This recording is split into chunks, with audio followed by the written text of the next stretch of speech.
சமூகத்தில் கொண்டாடப்படும் முக்கியமான நாட்களில் குருநானக் ஜெயந்தியும் ஒன்று. இந்த நாள் முதல் சீக்கிய குருவான குருநானக் தேவ்ஜி அவர்களின் பிறந்த நாளை குறிக்கிறது.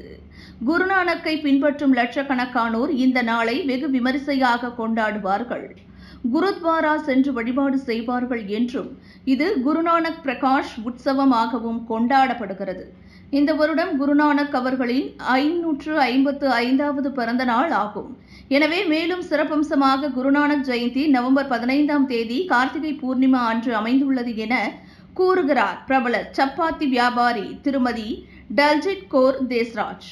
இன்றைய நாளில் தமது வாடிக்கையாளர்கள் உட்பட பொதுமக்களுக்கு என சுமார் 300க்கும் மேற்பட்டோருக்கு சப்பாத்தி தானம் வழங்கியதாக அவர் கூறினார்.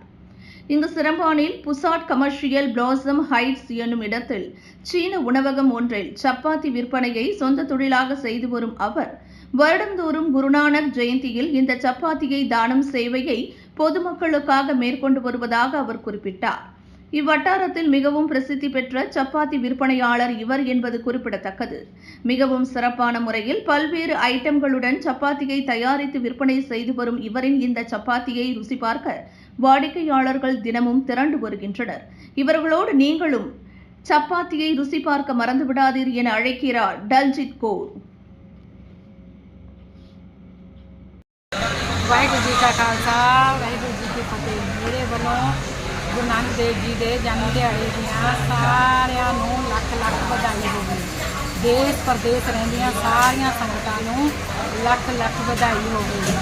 I am from D चपाती। गुरु नानक देव जी के जन्म दिहाड़े ਦੀ खुशी ਵਿੱਚ ਅਸੀਂ ਇੱਥੇ ਲੰਗਰ ਲਾਇਆ। We put langar here to make my people happy. And when you are free, visit our shop and eat makan here, eat here. Waheguru ji का खालसा वाहिगुरू जी की फतेह। விலையில் மேலும் செய்திகளை தெரிந்து கொள்ள கீழே இருக்கும் பெல் பட்டனை அழுத்துங்கள். உங்கள் ஆதரவை வெளிப்படுத்த லைக் மற்றும் ஷேர் செய்யுங்கள். தொடர்ந்து விண்வெளியுடன் உங்கள் பயணத்தை தொடர்ந்திருக்க சப்ஸ்கிரைப் செய்யுங்கள்.